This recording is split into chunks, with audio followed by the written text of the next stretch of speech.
অনেকদিন পর নিজেকে নিয়ে কিছু কথা লিখলাম।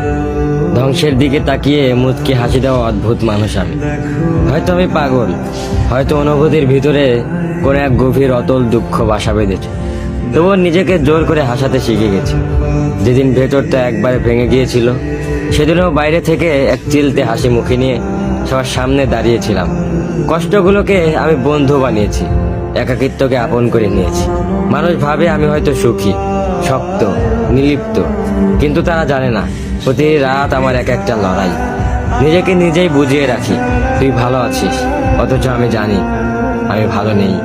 ভেঙে যাচ্ছি প্রতিদিন একটু একটু করে, আর এই ধ্বংস হওয়াটাকে যেন ভালোবেসে ফেলেছি। আমি সেই মানুষ যে হার মানার আগে হাসে, কারণ জানি কান্না দেখিয়ে লাভ নেই। পৃথিবী শুধু শক্তদের মনে রাখে, দুর্বলদের নয়। তাই আমি অদ্ভুত, আমি অনুভূতির আগুনে পুড়ে যাওয়া নীরব যোদ্ধা। আমার জীবন কোনো সুখের গল্প নয়, এটা নিঃশব্দ বিপ্লব, যেখানে হাসির আড়ালে লুকানো থাকে হাজারো না বলা কথা, ভাঙা স্বপ্ন, হারিয়ে যাওয়া আমি।